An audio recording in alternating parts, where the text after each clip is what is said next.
नमस्कार श्रोताओं, अद्भुत मज़ेदार किस्से YouTube चैनल पर आप लोगों का बहुत बहुत स्वागत है, हार्दिक अभिनंदन है।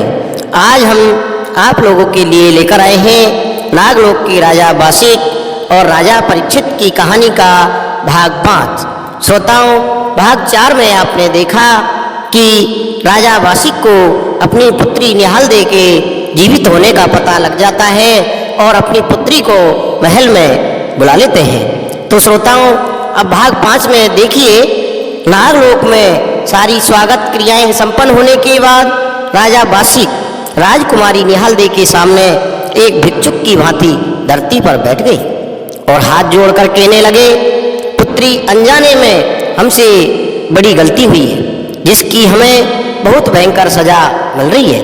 कृपया अब हमारी गलतियों को क्षमा कर दो और हमें इस रोग से निजात दिलाने में हमारी सहायता करो। अब हमसे यह असहनीय पीड़ा बर्दाश्त नहीं हो रही है। पिता कितना भी क्रूर व बर्बर क्यों ना हो श्रोताओं, किंतु राजकुमारी निहाल दे एक साफ और निर्मल हृदय की लड़की थी। अपने पिता को इस हाल में देखकर उसके आंसू बहने लगे। उससे अपने पिता का गलता हुआ शरीर और उससे उत्पन्न होने वाली असहनीय पीड़ा देखी नहीं गई, तो उसने अपने पिता को इस रोग से निजात दिलाने के लिए हर कठिन से कठिन कार्य को करने की ठानी। श्रोताओं, निहाल दे कहने लगी, पिताजी, आप निसंकोच होकर बोलिए, मैं आपको इस पीड़ा से निजात दिलाने के लिए विकट से विकट परिस्थितियों से टकरा सकती हूँ। राजा अपनी पुत्री के मुख से ऐसे शब्द सुनकर काफी प्रसन्न हुआ। वे इस बात से खुश थे कि आज भी उनकी पुत्री उनसे बहुत प्रेम करती है। राजा वासिक कहने लगे, श्रोताओं सुनो पुत्री, यदि आप हमें इस पीड़ा से निजात दिलाना चाहती हैं तो आपको पृथ्वी लोक जाना होगा।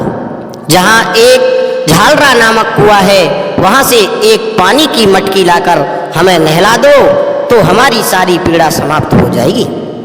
किंतु पुत्री, ये कार्य आपको बहुत ही समझदारी और चालाकी से करना होगा, क्योंकि पृथ्वी लोक पर ऐसे कई मानव हैं जो हमारे दुश्मन बने बैठे हैं और अपनी दुश्मनी निकालने के लिए वे किसी भी हद तक जा सकते हैं। इसीलिए इस बात का विशेष ध्यान रखना कि किसी भी मनुष्य के संपर्क में मत आना, और यदि आपसे कोई जबरदस्ती करने की कोशिश करे तो यह मत भूलना कि आप एक नाग कन्या हैं। उसे डस कर उसकी जीवन लीला वहीं समाप्त कर देना। श्रोताओं, निहाल दे कहने लगी, आखिर क्यों पिताजी, मनुष्य हमसे दुश्मनी का बैर क्यों रखते हैं? श्रोताओं, राजा वासिक कहने लगे, पुत्री, बात उस वक्त की है जब आपने जन्म भी नहीं लिया था। एक बार हम पृथ्वी लोक पर शिकार खेलने गए थे और फिर राजा वासिक ने वह पूरी कहानी निहाल दे को सुना दी। जो मुलाकात राजा पारिक से हुई थी और पूरी कहानी सुनने के बाद पुत्री, अब राजा पारिक व पृथ्वी लोक के वासी सभी हमारे दुश्मन बने बैठे हैं। इसलिए हम बार बार आपसे कह रहे हैं कि मनुष्य के संपर्क में बिल्कुल भी मत आना, क्योंकि वो जिद करके बैठे हैं कि हमने तो परीक्षित की सगाई निहाल दे से कर दी और अब वही राजकुमारी ब्याह कर लाएंगे, किंतु हम आपको मनुष्य से ब्याहना नहीं चाहते। श्रोताओं, निहाल दे कहने लगी, ठीक है पिताजी, कल सुबह होते ही मैं पृथ्वी लोक के लिए अपनी यात्रा प्रारंभ कर दूंगी। राजा वासिक ने चैन की सांस लेते हुए अपनी पुत्री निहाल दे को सीने से लगा लिया। अगली सुबह निहाल दे ने मटका उठाया और अपने माता पिता से आज्ञा लेकर पृथ्वी लोक की ओर अपनी यात्रा प्रारंभ कर दी। श्रोताओं, अब जैसे ही निहाल दे पृथ्वी लोक के झालरा कुएं पर पहुंची तो क्या देखती है, एक बहुत ही सुंदर राजकुमार कुएं की मुंडेर पर बैठा हुआ किसी के आने की प्रतीक्षा कर रहा है। किंतु वह राजकुमारी के तरफ इतनी जिज्ञासा भरी नजरों से देख रहा था कि राजकुमारी को अपने पिता की कहानी याद आने लगी, इंसानों से दुश्मनी की कहानी, और वह सोचने पर मजबूर हो गई कि कहीं यह वही राजकुमार तो नहीं जिसकी सगाई हमसे तब कर दी गई थी जब हमने जन्म भी नहीं लिया था। किंतु जो भी हो, राजकुमार परीक्षित को देखकर राजकुमारी निहाल दे का चेहरा खिल उठा था। राजकुमार परीक्षित पहली ही नजरों में निसंदेह या निहालदे के मन में समा गया था। कुछ ऐसा ही हाल राजकुमार परीक्षित का भी था। वे पहली ही नजरों में ही निहालदे पर फिदा हो गए और निहालदे से गहरा प्रेम करने लगे और सोचने लगे, हो ना हो यही मेरी निहालदे है, यही मेरी महलों की महारानी है, यही मेरी जीवन संगनी है। दोनों के मिलन से पृथ्वी लोक का मौसम सुहाना होने लगा। शाम का समय था, चारों तरफ लालिमा छाई हुई थी और दोनों एक दूसरे को लगातार निहारे जा रहे थे। अचानक निहालदे ने अपनी रस्सी मटकी से बांधी और कुएं से पानी निकालने लगी और पानी भर मटकी उठाकर चलने लगी तो परीक्षित ने हाथ पकड़ लिया और बोले, यदि हम गलत नहीं तो आप ही हैं नागलोक के राजा बासिक की पुत्री निहालदे। श्रोताओं, इतना सुनकर निहालदे कहने लगी, देखिए राजकुमार, हम जानते हैं आप हमसे क्या कहना चाहते हैं, किंतु शायद आपको पता नहीं है कि हमारे पिताजी की तबीयत बहुत खराब है, इसलिए हमें पानी लेकर तुरंत नागलोक पहुंचना होगा। इतना सुनकर श्रोताओं परीक्षित कहने लगा, राजकुमारी, हम आपको जाने से नहीं रोकेंगे, किंतु जाने से पहले आपको हमारे सवालों का जवाब देना होगा। श्रोताओं निहालदे कहने लगी, बोलिए राजकुमार, आप क्या पूछना चाहते हैं?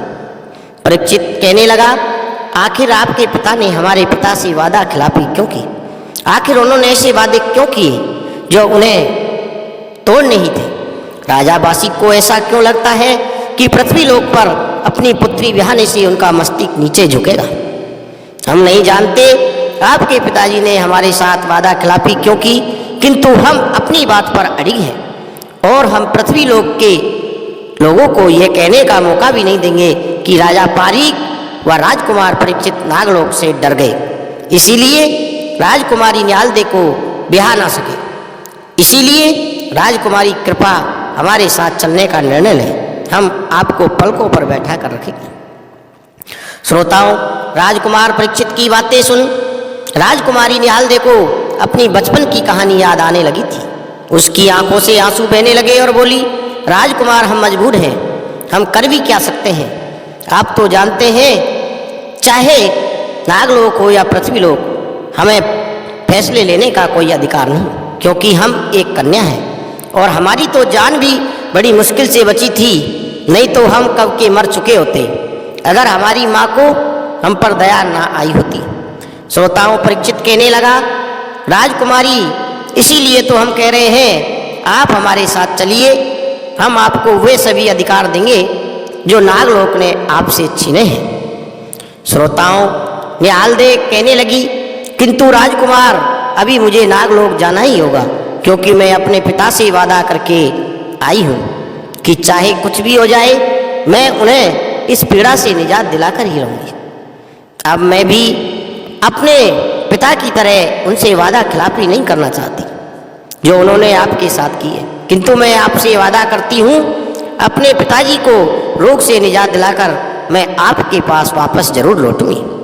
श्रोताओं परीक्षित कहने लगा, किंतु राजकुमारी, क्या आपको लगता है कि राजा बासिक और नागलोक के वासी इतनी आसानी से आपको हमारे पास आने देंगे? तो इतना सुनकर श्रोताओं निहालदे कहने लगी, राजकुमार, मैं आपसे वादा करती हूँ कि मैं वापस जरूर लौटूंगी, चाहे मुझे कुछ भी करना पड़े, वह सब आप मुझ पर छोड़ दीजिए। फिर सारी वार्ता के बाद दोनों ने आंसू भरी आंखों से एक दूसरे को विदा किया और चलते हुए निहालदे बोली, राजकुमार, मेरा इंतजार करना, मैं वापस यहीं लौटूंगी। और निहालदे पानी की मटकी लेकर चली गई। श्रोताओं भाग 6 में आप देखेंगे कि क्या राजकुमारी निहालदे वापस लौटेगी या यह पानी लेकर नागलोक जाने का एक बहाना मात्र था जिस पर राजकुमार परीक्षित आंख मूंद कर विश्वास कर रहे थे। यदि निहालदे वापस लौटना चाहेगी तो क्या होगी राजा बासिक की प्रतिक्रिया? क्या वे उसी राजी खुशी विदा करेंगे या शुरुआत होगी एक भयंकर युद्ध की? श्रोताओं ये जानने के लिए आप हमारे चैनल पर बने रहें और चैनल को हमारे को अभी तक आपने सब्सक्राइब नहीं किया है तो सब्सक्राइब कर लें श्रोताओं, क्योंकि आपके सब्सक्राइब करने से हमारा मनोबल बढ़ेगा और हम आपके लिए ऐसी नई नई कहानी किस्से लाते रहेंगे। धन्यवाद।